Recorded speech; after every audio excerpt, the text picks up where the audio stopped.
पदारविंद संयुक्तम नित्यं ध्यायन्ति योगिना कामदं मोक्षदं चैव ओंकाराय नमो नमः। अज्ञानतिमिरान्धानां ज्ञानाञ्जनशलाकया नेत्रैरुन्मीलितं येन तस्मै श्रीगुरुवे नमः। नमो दुर्वाररागादिनैर्निवारणे हरते योगिनाथाय महावीरायतायिने महावीरायतायिने। प्रिय श्रोताजनों, सर्वप्रथम तो मैं अभी आपके समक्ष अभी आया हुआ एक मुक्तक प्रस्तुत कर रहा हूं कि श्री कृष्ण का उदय, श्री कृष्ण का उदय एक नई युग चेतना का उदय। श्री कृष्ण का उदय एक नई युग चेतना का उदय, सज्जनों की संतृप्ति किंतु आतताइयों को भय। सज्जनों की संतृप्ति किंतु आतताइयों को भय।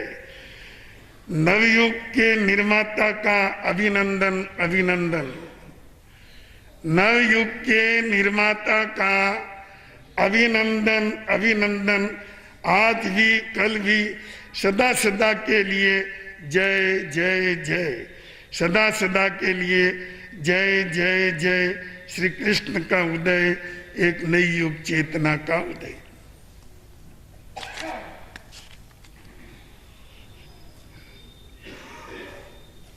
बंधुओं,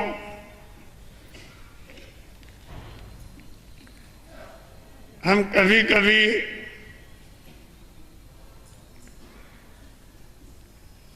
रात्रि में गगन को भी देख लिया करते हैं। पृथ्वी पर तो अपन हैं,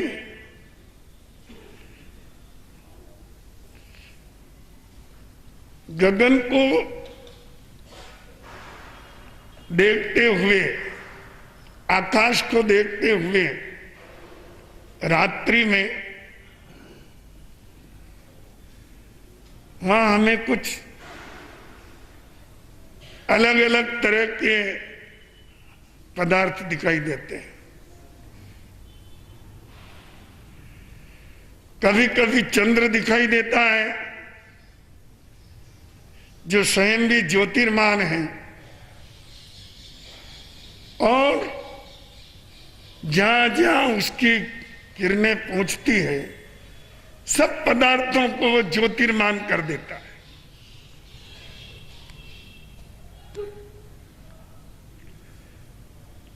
दूसरे पदार्थ के रूप में हमें सितारे दिखाई देते हैं। ये तो लगभग सर्वदा ही दिखाई देते हैं क्योंकि इनकी संख्या बहुत है। कौन अस्त हो रहा है, कौन उदय हो रहा है, इसका कोई ज्यादा ध्यान नहीं रहता। न वो ऐसी कोई अपील करते हैं कि हम उदित हो गए या हम अस्त होने जा रहे हैं। और एक तीसरे पदार्थ भी गगन में घूमते हैं पर उनको हम प्रतिदिन नहीं देख पाते। उनका एहसास तब होता है जब चंद्र ग्रहण होता है या फिर सूर्य ग्रहण होता है। तो कहते हैं राहु और केतु ने इनके प्रकाश को मंद कर दिया, इनके उजाले को रोक दिया। ये भी आकाश में भ्रमण करते हैं। तीनों की अलग अलग विशेषता है।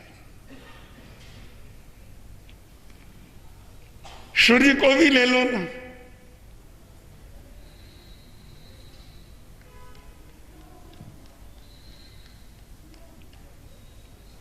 चंद्र भी और सूर्य भी, ये ऐसे पदार्थ हैं जो स्वयं ज्योतिर्मान हैं और सबको प्रकाशित कर देते हैं।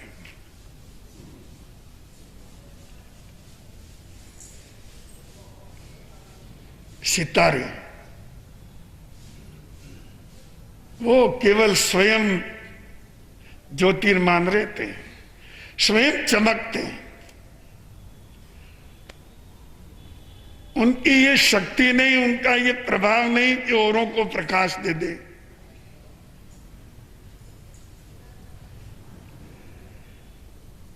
राहु और केतु की बात और अलग है। वे स्वयं तो काले हैं और चंद्र सूर्य के प्रकाश को रोकने में भी पीछे नहीं रहते।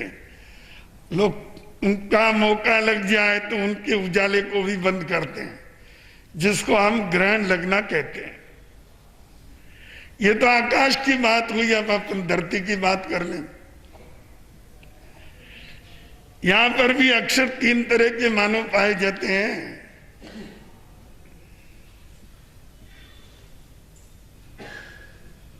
कुछ मानव चंद्र और सूर्य की तरह धरती पर आते हैं। जन जन के मन में एक प्रकाश और नई चेतना और नई लहर का संचालन कर देते हैं। एक नए युग का निर्माण कर देते हैं। भूले भटके समाज को एक नई दिशा दे देते हैं। वे चंद्र और सूर्य की तरह है। बेशक ये बहुत कम होते हैं।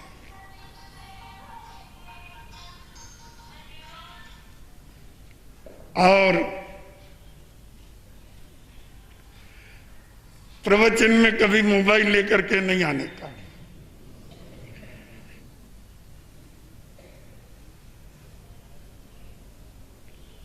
बंधुओं,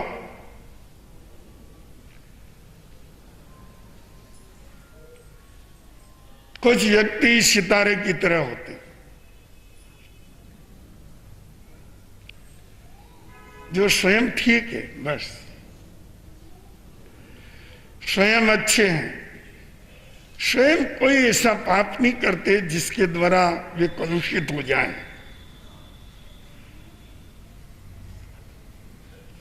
पर औरों का उद्धार करने की उनका सामर्थ्य नहीं है, ऐसी प्रतिभा उनमें नहीं होती जो किसी औरों का उद्धार करे। वो स्वयं को सुधार करके रखे, यही बड़ी बात है। ऐसे हजारों लोग, हजारों व्यक्ति हैं सितारों की तरह, और कुछ राहु और केतु की तरह भी होते हैं, जो किसी के बढ़ते प्रभाव को, किसी के विकास को, किसी की उन्नति को सह नहीं सकते। उनमें जलन पैदा होती है, ईर्ष्या होती है, और उनका मौका लगे तो उन सज्जनों के उस कर्मठ व्यक्ति की कर्मठता के उजाले को भी तिरोहित कर दे, रोक दे, और कालिमा खड़ी कर दे। ऐसे राहु और केतु होते हैं। ये कितने हैं कह नहीं सकते, तो बहुत, क्योंकि दिखाई कम देते हैं इसे।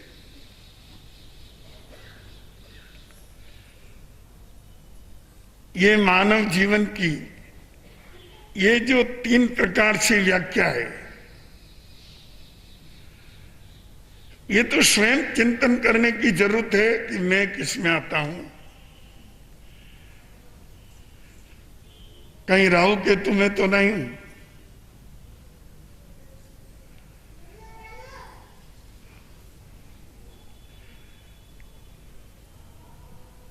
राहु केतु बन करके रहना एक जीवन का पतन है।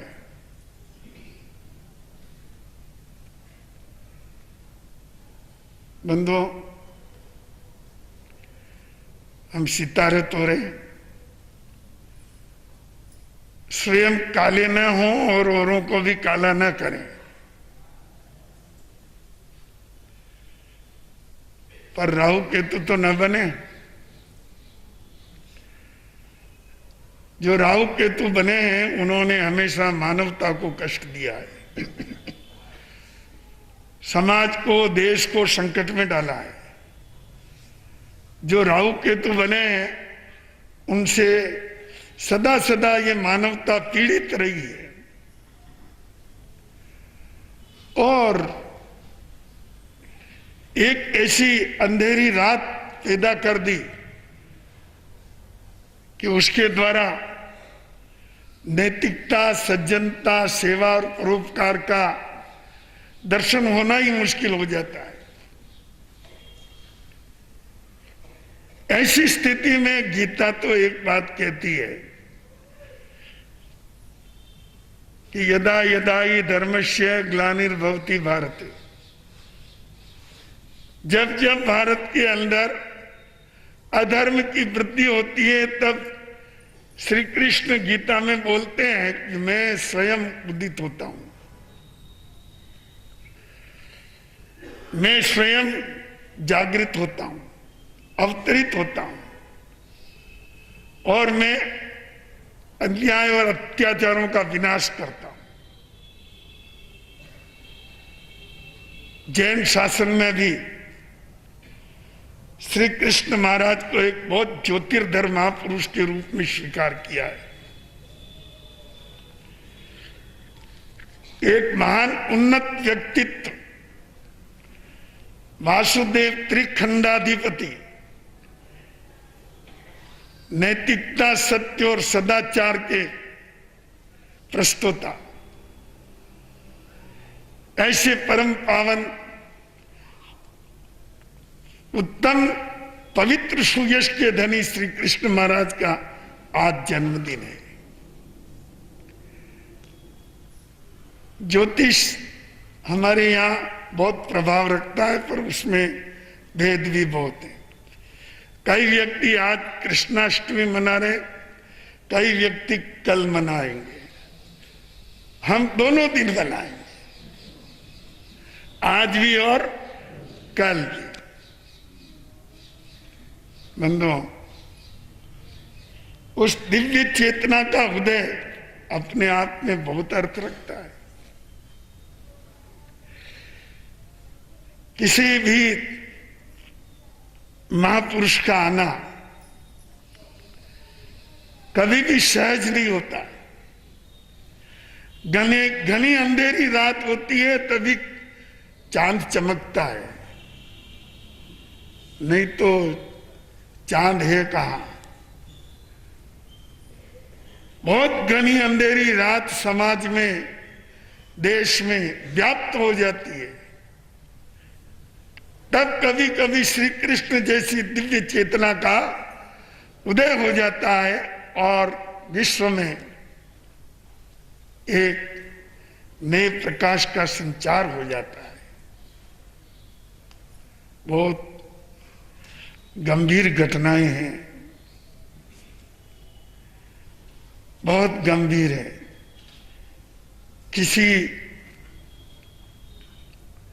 सत्पुरुष का निर्माण होना ये तो कठिन है ही, पर आना ही कठिन है।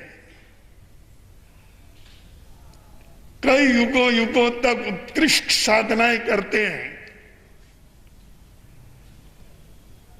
जन्मों जन्मों की अद्भुत साधनाओं के प्रभाव से तो युग चेतना का उदय इस भारत भूमि पर होता है। ये भारत भाग्यवान है, यही एक ऐसा देश है जिसको माताएं, जहां पर माताएं भगवान को अपनी गोदी में खिलाती है, यही वह भारत है जिसने सारे विश्व को समय समय पर नैतिकता और महानता का मार्ग दिखाया। तो बंधुओं, आज हमारे सामने श्री कृष्ण महाराज के जन्म का प्रसंग है। उनका जो अंतिम समय व्यतीत हुआ वो भी कम कष्टपूर्ण नहीं था, पर जन्म का समय भी कम कष्टपूर्ण नहीं है। आप सुनोगे तो आपके रोंगटे खड़े हो जाए।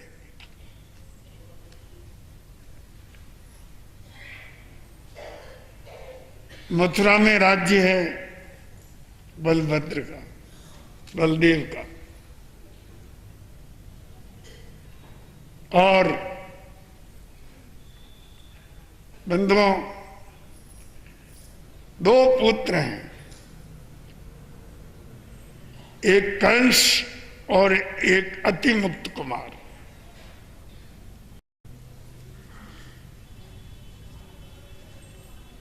सब जानते हैं कि कंस जो ही यौवनावस्था में आया, अपने माता पिता को कैद में डाल दिए और स्वयं शासन का अधिकारी बन गया। माता पिता की ये दुर्दशा देखकर छोटा भाई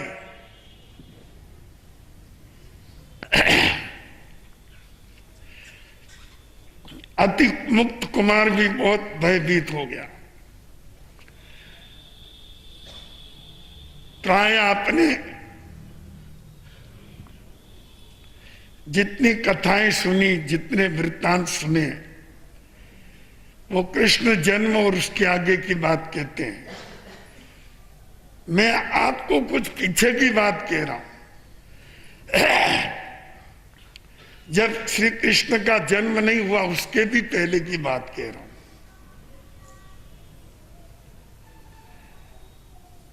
कंस ने माता पिता को कारागार में डाल दिया। छोटा भाई भी बहुत चिंतित हो गया। उसने देखा ये तो राज्य का अंधा है, अहंकारी है, कल मुझे भी जेल में डाल देगा। ये सोचकर कि ये भी राज्य में कोई हिस्सा लेगा, उन्हें दोनों कोई मुनिराज उधर पधार गए। अतिमुक्त कुमार ने उनके पास दीक्षा ले ली। कंस तो खुश हुआ, चलो एक हिस्सेदार निकल गया। और अति मुक्त कुमार ने अपने आप में निर्भयता का अनुभव किया। समय बीतता हुआ चला गया बंधुओं। एक दिन अतिमुक्त कुमार अपने, ये अतिमुक्त कुमार वो हिमवंता मुनि नहीं है जिन्होंने पानी में नाव तिराई। ये अतिमुक्त कुमार कंस के छोटे भाई हैं। अपने गुरु के साथ मथुरा में आए।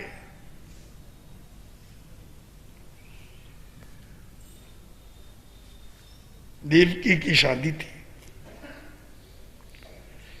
कंस की बहन देवकी की शादी। उत्सव छाया हुआ, नाच गान और वाद्य बज रहे हैं। बहुत मंगल महोत्सव छाया हुआ है। मुनिराज अतिमुक्त बहुत तपस्वी थे। उस दिन पारना था उनके, भिक्षा के लिए निकले तो मुनिराज तो क्या धनाढ्य और क्या गरीब, क्या अमीर, क्या राजमहल, क्या झोपड़ी, सब जगह भिक्षा के लिए जाते हैं। ये देवकी ने समझा मृत्यु, पर असल में वो जीवित थे और कहीं बड़े हो रहे थे। प्रश्न 7वें बच्चे का ही था। देवकी को भी सब मालूम हो गया कि मेरे बच्चों को क्यों खत्म करने पर तुला हुआ है। बंधुओं, यमुना जी के उस पार एक नंद गोपाल है, एक गाय के रक्षण का एक बहुत बड़ा बाड़ा समझ लीजिए, गांव समझ लीजिए। वहां का प्रधान नंद है और सैकड़ों ग्वाले वहां गायों का पालन पोषण करते हैं। नंद की पत्नी यशोदा है, कभी कभी देवकी से मिल जाया करते थे। एक दिन देवकी ने अपनी बात कही, यशोदा मैं बहुत दुखी हूं, मेरा दुख मैं तुझे कैसे व्यक्त करूं। मेरा भाई मेरी संतान को समाप्त करने पर तुला हुआ है और ये 7वें बच्चे पर ही सारे तीर कमान साध रखे हैं। इसका ही सबसे बड़ा भय है और मुझे इसको जिंदा रखना है। बहन क्या करूं, कोई रास्ता बताओ।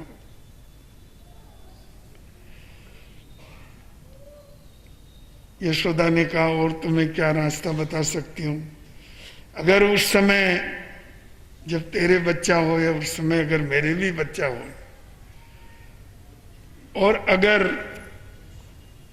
वसुदेव जी आ जाएंगे बच्चे को लेके तो मैं आदान प्रदान कर दूंगी, तुम्हारे बच्चे का रक्षण पालन पोषण मैं करूंगी, तुम्हारा बच्चा बच जाएगा। ठीक है। यह निर्णय करने के बाद 7वें बच्चे का खतरा बहुत, कंस ने बहुत जबरदस्त व्यवस्था की। कारागार, बाहर ताले और पहरेदार सब बिठाए। सबसे खतरनाक तो यही है, ये किसी हालत में जिंदा नहीं बचना चाहिए। ये जिंदा रह गया तो हम जिंदा नहीं। ये बात वो अच्छी तरह से जानते हैं। संत की बात कभी गलत जाने वाली नहीं, क्योंकि वो वही कहते हैं, कहते ही नहीं पर कदाचित कहें तो वही कहते हैं जो होने वाला है।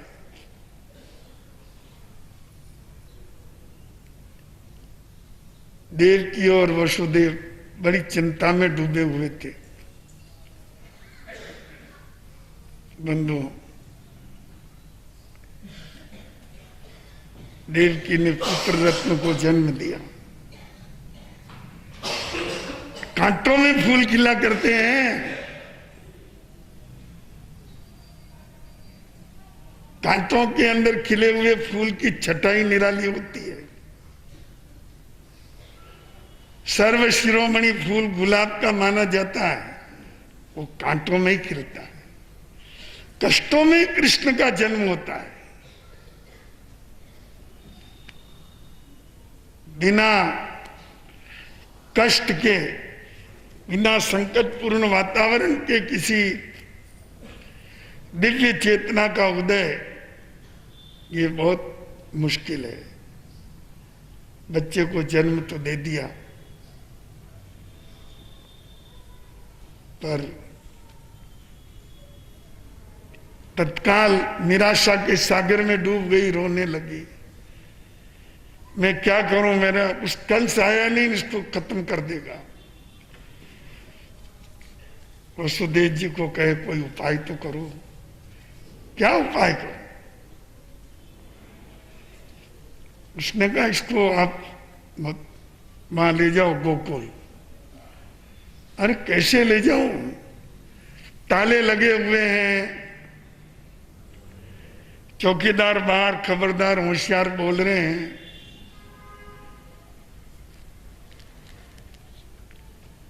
ये कैसे करूं कि मैं बाहर निकल सकूं? संभव नहीं है। पर पुत्र का मुंह कितना होता है वो तो केवल मां जानती है। पिता को भी वो अनुभूति नहीं होती है जो मां को होती है। मां की अनुभूति निराली होती है, वो तिनके को भी सहारा मान लेती है। उसने कहा तुम ले जाओ। हमारे एक बहुत बड़े कवि संत थे, उन्होंने एक ढाल लिखी है। ढाल एक चरित्र की विधा होती है, और पुराने जमाने में जैन संस्कृति में ढालों का बहुत प्रचार था। ढाल 24, संगीत भजन ये शब्द बाद में आए। उन्होंने एक ढाल लिखी है, बहुत पुरानी है, पर उसका थोड़ा उच्चारण करके मैं आपको इस विषय में आगे बढ़ाऊंगा।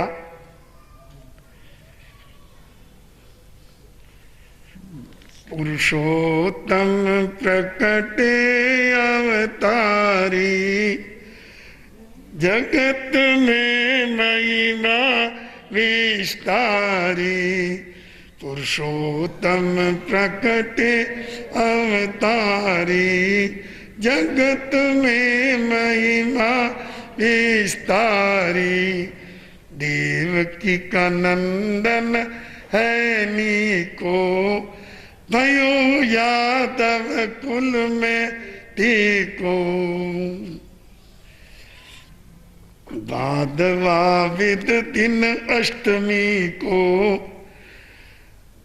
जन्म जब हो हरि जी को। आज का दिन भाद्र कृष्णा अष्टमी, अंधेरी रात, तभी तो उनका नाम कृष्ण ही हो गया। काली रात में ही जन्मे। हाँ, भादवा विद दिन अष्टमी को, जन्म जब हो हरि जी को। उस समय जब जन्म हुआ, प्रकाश सा हो गया। देवकी ने कहा मेरे बच्चे को बचाओ, जो बात करो। कैसे बचाऊं? ये जो टोकरी पड़ी है छोटी सी, इसमें इसको रखो और गोकुल लेके जाओ। यशोदा को दो, और वहां जो बच्चा जन्म लिया होगा जो भी, उसको यहां ले आओ। अरे तुम कैसी है, कोई बात समझते नहीं है। ताले लगे हैं बड़े बड़े, बाहर पहरेदार घूम रहे हैं, कैसे ले जाऊंगा? नहीं, तुम ले जाओ। अब क्या करें? वसुदेव जी मजबूर, बच्चे को टोकरी में रखा, सिर पे लिया, नीचे उतरे। इन्हीं अवसर वसुदेव जी मन का सोच मिटाए, कोमल कर में ले लाल को जावे गोकुल माए। तुरत फुर्ती से हुआ त्यारी, तुरत फुर्ती से हुआ त्यारी। पुरुषोत्तम प्रकटे अवतारी। बंधुओं, देवकी के बहुत आग्रह से वसुदेव जी ने बच्चे को टोकरी में रखकर ले जाना तय किया। वो जानते हैं नीचे द्वार तक ले जाके वापस आऊंगा। अब ये नहीं मानती है तो कुछ न कुछ तो करना पड़ेगा, कहना पड़ेगा कि भाई मैंने तो कोशिश की, द्वार ही नहीं मिला, किवाड़ी नहीं खुले, तो मैं क्या करूं, कैसे वो ले जाऊंगा? द्वार से भवन से आ उतरे ता द्वार के ताला लगा सेठा, कंस का पैरा बार बैठा, निकल जाने का नहीं रास्ता। साफ बात है, किधर से निकले? बाहर पैरे अंदर ताले। एक चमत्कार की बात हो गई। सिर पर टोकरी, टोकरी में बच्चा, बच्चे के टोकरी छोटी तो बच्चे का पांव थोड़ा बाहर है। जब वो द्वार के निकट पहुंचे तो उनके चरण का अंगुष्ठ द्वार के पर लगा, ताले पर लगा। चरण अंगुष्ठ लगावियो गोविंद को 3 बार, खड़खड़ ताला टूट पड़े, कोई शरर खुले, किवाड़ अखंडित निकल गए बारी, अखंडित निकल गए बारी, पुरुषोत्तम प्रकटे अवतारी। अद्भुत बात हो गई बंधुओं। आप और हम आज के युग में विश्वास नहीं कर सकते कि ऐसा भी हो सकता है, पर जो हो सकता है, जो हुआ है, वही सत्पुरुषों की वाणी में आता है, असत्य नहीं आता है। चरण लगा, ताले टूट गए, किवाड़ खुल गए। और वसुदेव जी ने देखा बच्चा बहुत चमत्कारिक है, अब ये अवश्य मथुरा पहुंच जाएगा, इसमें कोई संदेह नहीं। वासुदेव जो होते हैं ना, वो तीर्थंकर से छोटे वासुदेव ही होते हैं। तीर्थंकर चक्रवर्ती से छोटे वासुदेव ही होते हैं। चक्रवर्ती 6 खंड का राज्य करते हैं, वासुदेव 3 खंड का राज्य करते हैं। ये चक्रवर्ती के बिल्कुल ठीक बात का पद है। देव सेवा करते हैं, पुण्यवानी अपार होती है। जहां कदम धरते वहां कमल खिलते हैं। ऐसी उनकी दिव्य चेतना होती है, जिसके अंदर शक्ति, साहस और चमत्कारों का भंडार भरा रहता है। अंधेरी रात घटा छाई, जोर से गाजे गगन माई, चमकती बिजली दर्शाई, वायरों वाजे जो शिखाई, अति उमंग आकाश में उड़ पड़ रही जल की धार, सहस नाग छाया कर दीनी, पड़े न कुंडलकार, जिनों का पुण्य बड़ा भारी, जिनों का पुण्य बड़ा भारी, पुरुषोत्तम प्रकटे अवतारी। बंधुओं, अद्भुत बात हो गई। बाहर आए, बहुत गहरी रात, कृष्ण पक्ष की अष्टमी है ना, 20-30 हो तो भी अंधेरा थोड़ा फीका रहता है, पर अष्टमी ये तो इस अंधेरी रात का यौवन है। बहुत घनी काजल जैसी रात। उस रात में भी जब बाहर निकले तो देखते हैं जबरदस्त वर्षा हो रही है। चौकीदार तो बेचारे किधर ही सोए पता ही नहीं। बाहर आगे बड़े जबरदस्त वर्षा, सनसनाट हवा चल रही है, गड़गड़ाहट गर्जन हो रही है, खलखलाट करता हुआ पानी बह रहा है। वसुदेव जी ने देखा ही प्रकृति का भी कितना प्रकोप है, कैसे जाऊंगा, पर कदम तो बढ़ाया, एक बूंद नहीं गिर रही है उनके ऊपर। अब है क्या, इतनी वर्षा में मेरे सिर पर एक बूंद भी नहीं गिर रही है। देखिए ऊपर एक शेष नाग छाया करके बैठा है, उन्होंने उसे पूरे बच्चे को ढक दिया है। बंधुओं, पुण्य अंधेरे में उजाला कर देता है। और कांटों में भी रास्ता बना देता है। ऐसी पुण्य की अद्भुत शक्ति होती है। निकल मथुरा से गोकुल जावे, उपट जमुना जी दूर जावे, निकल जाने का नहीं रास्ता, विविध मिसलत मन में ठावे। यमुना जबरदस्त वर्षा थी तो बहुत जोरों से बह रही थी, मानो कोई हाथी उमड़ के आ रहे हो। कैसे निकलना? पग परशो गोपाल को यमुना हुई दो भाग।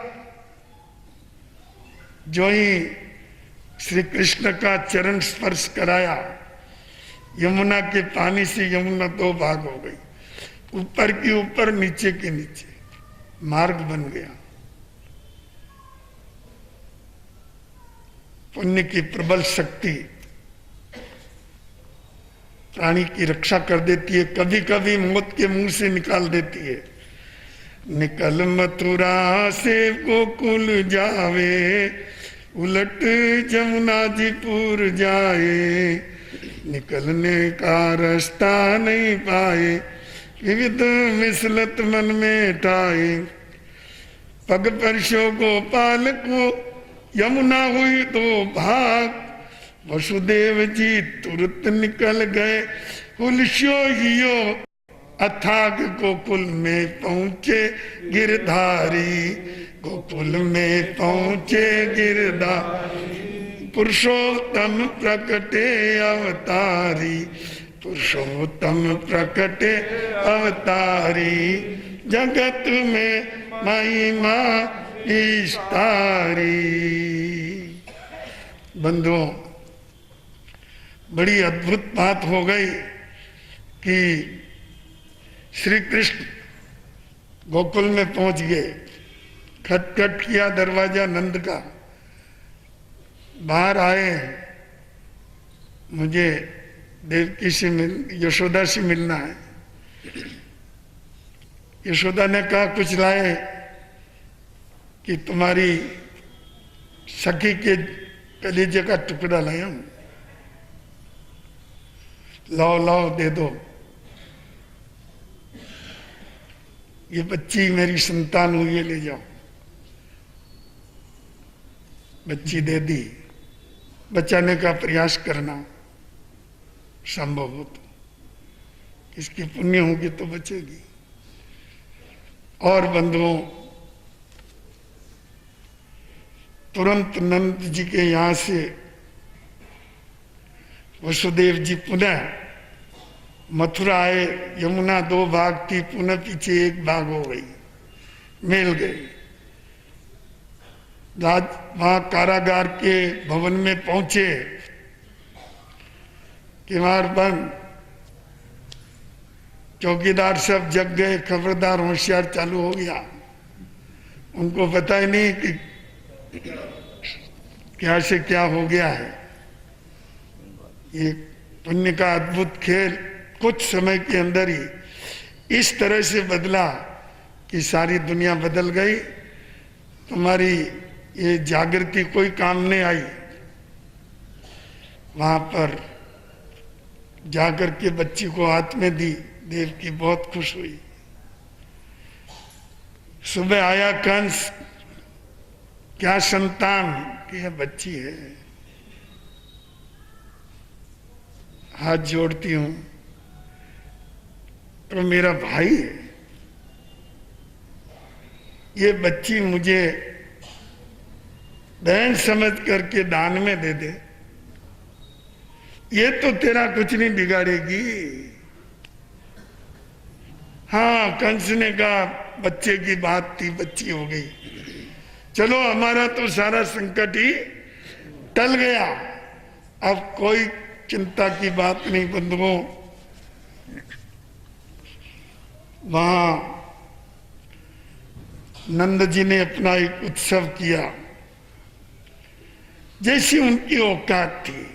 वो तो ग्वालों के सरदार ही थे और एक तरह की बहुत बड़ी गौशालाएं थी। पर जो कुछ हुआ, याचकों को दान भी दिया, छोटा बड़ा उत्सव भी मनाया। इस तरह से श्री कृष्ण वहाँ पर दिनों दिन बड़े हो रहे हैं। आज का वृत्तांत यहीं तक रखते हैं। कल भी कृष्ण जयंती मनाएंगे तो कुछ इनकी छिपी हुई बातें कल भी बताएंगे। आज भी आपने जाना कि श्री कृष्ण के जन्म के पहले क्या परिस्थितियां बनी थी और किस परिस्थितियों में जन्म हुआ, किस तरह से वो मथुरा गोकुल पहुंचे। तो इतने वृत्तांत जानने के बाद अब श्री कृष्ण महाराज के जीवन की कुछ महत्वपूर्ण ऐसी दिव्य घटनाएं हैं जिनका थोड़ा सा वर्णन हम कल करने की इच्छा रखते हैं। आज का प्रवचन यहीं तक। आत्मसात करें। आनंद ही आनंद। गुरु आरती।